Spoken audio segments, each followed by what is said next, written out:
Hello everyone. आज हम पढ़ने वाले हैं रिप्रोडक्टिव हेल्थ, जो कि चैप्टर 4 है।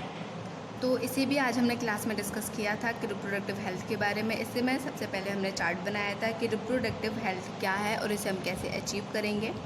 उसके बाद देखेंगे पॉपुलेशन बढ़ रही है या फिर कम हो रही है। तो जब हम ये टॉपिक पढ़ चुकेंगे पॉपुलेशन, तो यहाँ पर ये देखेंगे कि पॉपुलेशन काफ़ी ज़्यादा बढ़ चुकी है। तो इसे रोकने के लिए कुछ मेथड का यूज करना है। वो मेथड कौन सी होती हैं? तो ये नेक्स्ट है कॉन्ट्रासेप्टिव मेथड। ओके, तो इसमें होता क्या है कि जो भी हम सेक्स के दौरान जो भी प्रिकॉशन यूज करते हैं, आपको ये सब तो पता है कि कौन कौन से प्रिकॉशन होंगे। तो इसमें जो भी यूज करते हैं, तो क्यों करते हैं कि क्योंकि हमें बेबी नहीं चाहिए होता है, इसलिए हम ये प्रिकॉशन है वो यूज करते हैं। मान लिया आपने कोई भी प्रिकॉशन यूज किया, वो इफेक्टिव नहीं हुआ, ठीक है, तो सेक्सुअल इंटरकोर्स होने के बाद भी बच्चे पैदा नहीं करना है हमें, इसीलिए हम क्या करेंगे कि अबॉर्शन कराएंगे। तो उसका जो मेडिकल टर्म होता है वो कौन सा होता है? Medical termination of pregnancy. Okay, इसके बाद चलो यहाँ तक तो ठीक है कि हमें बेबी नहीं चाहिए, इसलिए ये वाली जो प्रोसेस है वो हम यहाँ पर जो अपना लेंगे। लेकिन इसके बाद जैसे ART, असिस्टेंट रिप्रोडक्टिव टेक्नोलॉजी, मतलब कि कोई भी कपल्स हैं, उनको बेबी चाहिए है, ठीक है, लेकिन उन्हें बेबी नहीं हो रहा है, तो उन्हें भी तो हमें असिस्टेंट करना है कि नहीं करना है, ठीक है। तो उनके लिए भी यहाँ पर बनाया गया है ART, असिस्टेंट रिप्रोडक्टिव टेक्नोलॉजी। ये आगे हम पढ़ेंगे, ठीक है। इसके बाद STI, मतलब यहाँ तक तो ठीक है कि किसी को चाहिए, किसी को नहीं चाहिए, वो भी यहाँ पर प्रॉब्लम सॉल्व हो जाएगी। लेकिन करना ना करना एक बात अलग हो जाएगी। लेकिन इसके तहत किसी को सेक्सुअली ट्रांसमिटेड डिसीज़ ना हो जाए, इसलिए भी इस टॉपिक में इसके बारे में बताया गया है। आप लोगों को इसके बारे में पढ़ना है, तो ये हम आगे डिस्कस करेंगे। ओके, तो चलिए सबसे पहले हम स्टार्ट कर लेते हैं कि रिप्रोडक्टिव हेल्थ क्या है, ठीक है। तो जैसे कि हम यहाँ पर डिस्कस करेंगे कि कोई भी सोसाइटी है, वहाँ पे जो लोग रहते हैं, उनकी जो ऑर्गन है वो हेल्दी है, ठीक है, वो बिल्कुल फिट फाट है। लेकिन सिर्फ उसी पॉइंट से तो हम नहीं कह सकते ना कि रिप्रोडक्टिव हेल्थ के थ्रू तो हम नहीं ले सकते ना। उसके लिए हमें physically, mentally, emotionally, socially, sexually, ये सब जो एस्पेक्ट्स हैं, इन सबको मिला के ही हम रिप्रोडक्टिव हेल्थ कहेंगे। जैसे कि यहाँ पर जो डेफिनेशन दी हुई है अकॉर्डिंग टू WHO, मतलब world health organisation, reproductive health means total wellbeing in all aspects of reproduction, physical, emotional and social, ठीक है। यहाँ पर जैसे फिजिकली भी फिट होना चाहिए, मेंटली भी होना चाहिए, इमोशनली भी, सोशली भी, सब तरीके से होना चाहिए। जैसे यहाँ पर इमोशन का जैसे हम देखें मीनिंग कि कोई भी इंटरकोर्स को लेकर या फिर प्रेगनेंसी को लेकर कोई भी इशू नहीं होना चाहिए उनके मन में। ओके, और सोशल के बारे में देखा जाए, जैसे कि सोशली, जैसे कोई सोशल ट्रांसमिटेड इन्फेक्शन हो गया है किसी को, तो उससे ये नहीं करना है कि भाई आप दूर रहें, ठीक है, ऐसा हमें नहीं करना है। तो सबसे पहले यहाँ पर देखा जाए कि जो भी अपने गवर्नमेंट ऑफ इंडिया है, तो क्या किया है कि जो वर्ल्ड में जो भी कंट्री हैं, उन कंट्रियों में से अपनी कंट्री भी एक है जिन्होंने 1951 में सबसे पहले एक प्रोग्राम चलाया था रिप्रोडक्टिव हेल्थ को लेके, फैमिली प्लानिंग, ठीक है। एक प्रोग्राम है फैमिली प्लानिंग जो 1951 में स्टार्ट किया गया था। और अपना जो देश है, अपना भारत है, वो 1947 में आज़ाद हुआ था। तो सिर्फ 4 साल बाद ही 1951 में फैमिली प्लानिंग प्रोग्राम है वो शुरू किया गया था। वो आज भी चलता है। तो इसका जो नाम है वो क्या है? RCH, ठीक है। इसका जो फुल फॉर्म है reproductive and child health care programme. Okay, तो इस जो प्रोग्राम बनाया गया है गवर्नमेंट में, इसमें क्या क्या नॉलेज के लिए बोला है, तो इसमें क्या क्या ऐड होने चाहिए प्रोग्राम, तो इसमें बताया गया है, वो हम देखते हैं कि knowledge about sex organ and their function.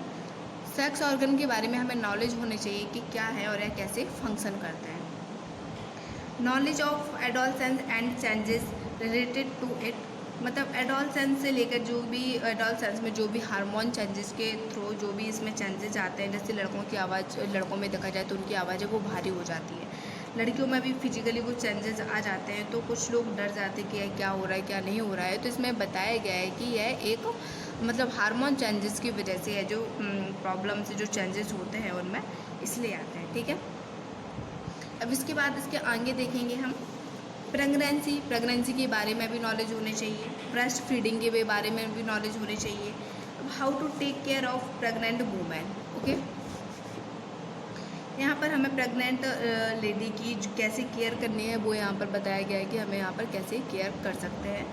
उसके बाद पोस्ट नेटल केयर, मतलब जैसे बेबी हो चुका है तो उसके बाद अब हमें माँ की केयर कैसे करनी है और बेबी की केयर कैसे करनी है यहाँ पर बताया गया है। ठीक है, इसके बाद सेक्सुअली ट्रांसमिटेड डिसीज़।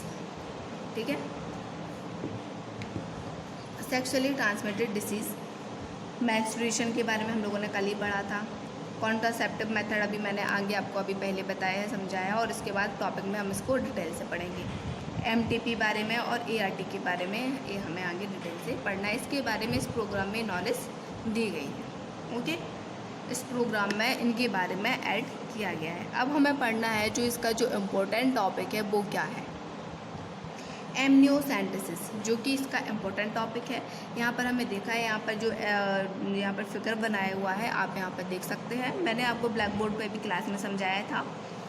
तो ये यहाँ पर क्या है, जैसे कि ये बेबी है, ठीक है, क्या है, ये बेबी है, तो क्या है, इसके बाहर जो एग लेयर आप यहाँ पर देख सकते हैं, जो यहाँ पे जो लेयर है इसको बेबी को कवर किए हुए, इसके बाहर जो लेयर है इसमें क्या है, जो फ्लूइड भरा हुआ है। ठीक है, तो ये फ्लूइड कौन सा होता है, एमनियोटिक फ्लूइड होता है। कौन सा फ्लूइड है, एमनियोटिक फ्लूइड होता है। और जो एमनियोन है इसकी जो मेम्ब्रेन होती है वो कौन सी होती है, एमनियोन। ठीक है, तो अब हमें क्या करना है कि जैसे कि फ्लूइड है, इसमें बेबी ग्रो कर रहा है, इसके अंदर जो फ्लूइड आपको दिख रहा है तो इसमें है, तो क्या करेंगे कि जो बेबी है तो इसकी सेल्स भी यहाँ पर आ जाएंगी, इसका जो यूरिन है वो भी यहाँ पर प्रेजेंट होगा, और इसमें जो केमिकल है वो भी यहाँ पर प्रेजेंट होगा इस फ्लूइड में। ओके, तो जैसे कि हम एमनियोसेंटेसिस जो प्रोसेस यहाँ पर टेक्निक के माध्यम से देखेंगे, एमनियोसेंटेसिस टेक्निक से, तो इसमें होता क्या है कि सेक्स डिटर्मिनेशन, जो कि पूरे तरीके से इलीगल है। क्या है, इलीगल है। तो इस प्रोसेस को करने के लिए होता क्या है कि कम से कम 16 वीक टू 22 वीक आपके पास होने चाहिए। इससे पहले आप इस टेक्निक के थ्रू आप नहीं कर सकते। यदि आप इसमें करते हैं 16 वीक आपके पास हो जाते हैं, इतने वीक के मध्य में आप क्या कर सकते हैं कि आप एक निडल लेंगे और इस एमनियोटिक फ्लूइड को आप यहाँ से आप इसमें निडल के थ्रू आप ले लेंगे। इसके बाद इसका एनालिसिस करेंगे तो इसमें आपके डीएनए भी आ जाएंगे। तो इसके आप जब एनालिसिस होगा तो आपको पता चलेगा कि क्रोमोजोमल जो भी डिसऑर्डर है वो क्या है। ठीक है, तो यहाँ पर आपने पहले चैप्टर में डिसऑर्डर के बारे में पढ़ चुके होंगे कि क्रोमोजोमल डिसऑर्डर और मेंडेलियन जो डिसऑर्डर होते हैं उसके बारे में आप पहले पढ़ चुके होंगे। तो क्या करना है आपको, जो क्रोमोजोमल डिसऑर्डर हो सकता है कि मान लो आपके पास एक क्रोमोजोम है, यहाँ से कटा हुआ है, टूटा हुआ है, फूटा हुआ है, कुछ भी है, तो ये क्या है, डिसऑर्डर है। ठीक है, यदि मान लीजिए आपके पास 2 क्रोमोजोम के बाद भी आपके पास एक और एक्स्ट्रा क्रोमोजोम आ जाता है तो वो हो जाता है डिसऑर्डर, मतलब यहाँ पर डाउन सिंड्रोम आ जाएगा। यदि आपके पास क्रोमोजोम एक है और दूसरा क्रोमोजोम एब्सेंट है ही नहीं, तो क्या होगा, एक टर्नर सिंड्रोम आ जाएगा। ठीक है, जो क्रोमोजोमल सिंड्रोम जैसे कि टर्नर सिंड्रोम, डाउन सिंड्रोम इसमें आते हैं। यदि मेंडेलियन सिंड्रोम डिसऑर्डर की बात करें तो इसमें तो ये होता नहीं है, लेकिन एमनियोसेंटेसिस के थ्रू यदि हम इसको एनालिसिस करते हैं तो क्या है कि इसमें तो फ्लूइड में तो केमिकल भी आ जाता है। ठीक है, इस केमिकल के थ्रू जब हम इसका एनालिसिस करते हैं इस फ्लूइड का, तो उसके थ्रू हम सिकल सेल एनीमिया और हीमोफीलिया, ठीक है, इन डिसऑर्डर को हम यहाँ पर चेक कर सकते हैं कि ये है या फिर नहीं है, इनका हम पता लगा सकते हैं। ठीक है, अब जो एमनियोसेंटेसिस का जो मेन रीज़न है कि वो क्यों यूज किया जाता था यहाँ पर सेक्स डिटर्मिनेशन के लिए, जो कि पूरी तरीके से इलीगल है। जैसे कि क्रोमोजोम आपको पता होगा एक्स और एक्स क्या होता है, फीमेल होता है। ठीक है, यदि उनको पहले पता चल जाता था कि इस क्रोमोजोम में मतलब फीमेल है, एक्स और एक्स क्रोमोजोम प्रेजेंट है तो मतलब फीमेल है, तो उस बच्चे को पहले ही मार दिया जाता था। ठीक है, जो बच्ची रहती थी उसको पहले ही मार दिया जाता था, भ्रूण को। तो क्या होता था कि जो आपने पहले कन्या भ्रूण हत्या के बारे में सुना होगा, जो कन्या मतलब यदि ये कन्या हुई तो इस एम्ब्रियो को पहले ही मार दिया जाता था, और यदि मेल हुआ तो इसे बचा लिया जाता था। इसलिए पहले जो मेल और फीमेल का जो रेशियो था तो उसमें मेल तो ज़्यादा थे लेकिन फीमेल बहुत कम थी। ओके, तो इस तरीके से हम यहाँ पे इसकी डेफिनेशन भी देख सकते हैं कि it is a technique use to find out chromosomal abnormalities in developing embryo by using amniotic fluid. तो क्या है कि इस तरीके से आपने यहाँ पर देख लिया है। इसके अलावा भी मैंने आपको क्लास में क्वेश्चन दिए थे, तो आप यहाँ से क्वेश्चन को कंप्लीट करेंगे। यदि आप लोगों ने क्वेश्चन नहीं मिले हैं और नहीं देख पाए हैं तो मैं आपको यहाँ पे 4 क्वेश्चन दे रही हूँ, आप यहाँ पे चेक कर सकते हैं। ठीक है, ये जो 4 क्वेश्चन है आपको यहाँ पर कंप्लीट करना है। आप यहाँ से लिख सकते हैं कि जो क्वेश्चन है वो कौन कौन से हैं। ये जो 4 क्वेश्चन है वो आपकी इसी टॉपिक से हैं और इसी एक्सरसाइज में आपके 2 क्वेश्चन होंगे, वो आपको कंप्लीट करना है। ओके, तो चलिए ये हमारा आज का टॉपिक रहा, इसके आगे हम कल पढ़ते हैं। Okay, thank you.